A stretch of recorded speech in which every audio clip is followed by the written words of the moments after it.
बच्चा खुद को चारा बनाकर देखता है कि आखिरकार यह राक्षस कैसा दिखता है। केवल 1 सेकंड बीतती है और वह असली जापानी बारबेक्यू स्केवर में बदल जाता है। कातो कर्नल को भी उम्मीद नहीं थी कि वह सिर्फ एक कमजोर बूढ़ी औरत है, लेकिन उसने जो नया फॉर्मूला तैयार किया है उसे पीने के 1 घंटे बाद ही ऐसा बड़ा असर हो जाएगा। उसके छोटे छोटे हाथ धीरे धीरे बढ़ते गए, उसका शरीर 10 मीटर लंबा हो गया और उसकी उंगलियां तली हुई मुर्गे के पंजों की तरह दिखने लगी। उनमें से एक बड़ा और लंबा था और उसकी फंसा हुआ जगह बिल्कुल एक ग्रैब मशीन के पंजे की तरह थी, जिसने निशाना बिल्कुल सही लगाया। एक बार जब निशाना लग जाता है तो बच्चे का अंत सिर्फ 3 शब्दों में होता है, शरीर खाली कर दिया गया।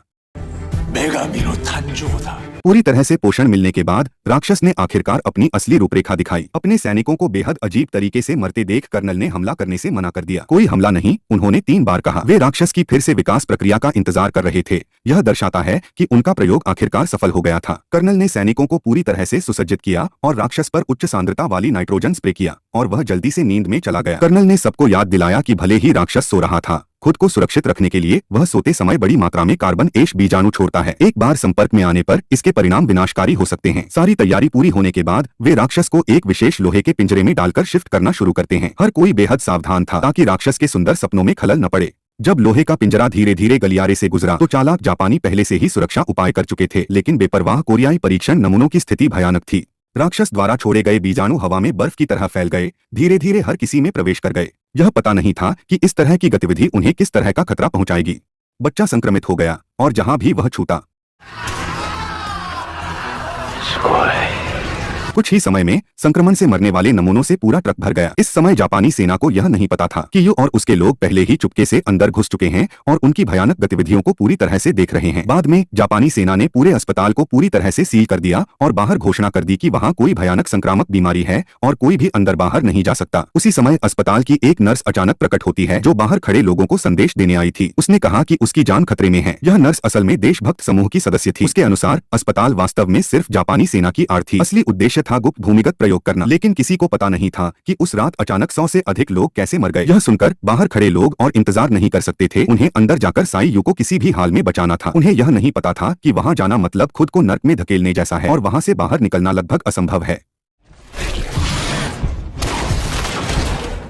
बच्चे ने खुद को चारे के रूप में इस्तेमाल किया, यह देखने के लिए कि राक्षस उसे कितनी जल्दी पकड़ सकता है। वहां अभी भी 2 लोग अपनी जगह से नहीं हिले थे। वे पहले से ही डर के मारे कांप रहे थे। अगले ही पल उसकी गर्दन में कुछ लिपट गया। हवा में झूलते हुए भूत ने दरवाजे को कसकर पकड़ रखा था और अधिकारी से अपनी जान बचाने की गुहार लगा रहा था। उसे एक जीवन सत्य समझ नहीं आया कि जब भी कोई खतरा हो तो मातहतों का कर्तव्य होता है कि वे नेता को बचाएं। अधिकारी खुद भी बेहतर स्थिति में नहीं था। उसके शरीर को राक्षस के टेंटेकल ने छेद दिया। जल्दबाजी में उसने सारी गोलियां चला दी। वह गोलियों से नहीं डर रहा था, बल्कि इसलिए रुका क्योंकि वह पहले से ही आज रात का खाना खा चुका था। जख्म फिर से तेजी से भरने लगे और गोलियां उसके शरीर से बिना नुकसान के बाहर आ गईं। उसके अंग और हड्डियां तेजी से विकसित हो रही थीं। तभी राक्षस फिर से उठ खड़ा हुआ। उच्च अधिकारी अपने काम को देखकर बहुत संतुष्ट था। उसका अगला कदम था उसे कैसे नियंत्रित किया जाए। यह बात राक्षस ने स्पष्ट रूप से सुनी। यदि यह जेल ऊंची न होती तो वह दोनों को तुरंत मार देता। उसने कहा कि जब वह यहाँ से भाग निकलेगा तो वह उन्हें पूरी तरह से खत्म कर देगा। इस समय भागने की कोशिश करने वालों में राक्षस की बेटी गिन्नी सिल्वर जेड भी थी, लेकिन वह भटक गई थी। उसकी मदद करने के लिए एक शक्तिशाली व्यक्ति ने अपनी बहुत सारी अलौकिक शक्तियों का इस्तेमाल किया,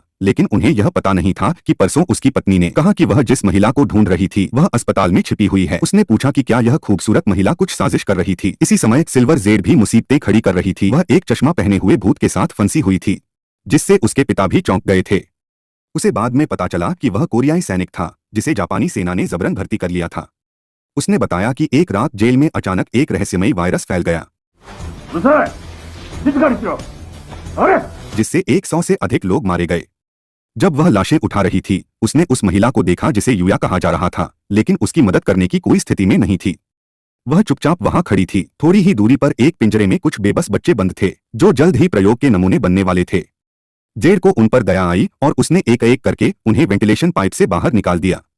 जाते जाते उसने उन डॉक्टरों को भी सबक सिखाया जो जानवरों से भी बदतर थे। जब वे बाहर जाने वाले थे तभी एक जापानी सैनिक जो गश्त पर था अपनी छत पर बैठकर शराब पीने लगा। जीवन मरण की स्थिति में जेड का पिता अचानक बाहर आ गया और सैनिक डर के मारे हड़बड़ा गया। उसे लगा कि अब वह नहीं बच पाएगा। तभी आकाश में अचानक आतिशबाजी शुरू हो गई। इस मौके का फायदा उठाते हुए उन्होंने सैनिकों पर हमला कर दिया।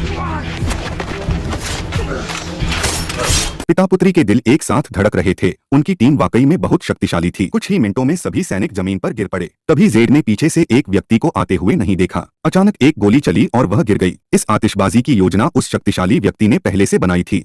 उन्होंने इस बड़े शोर का इस्तेमाल करके सैनिकों के चंगुल से अपनी जान बचाई, लेकिन जापानी सैनिक अभी भी हार मानने को तैयार नहीं थे। उनकी राक्षस योजना बस शुरू होने वाली थी। तभी घंटी बजी और राक्षस मंच पर आ गया।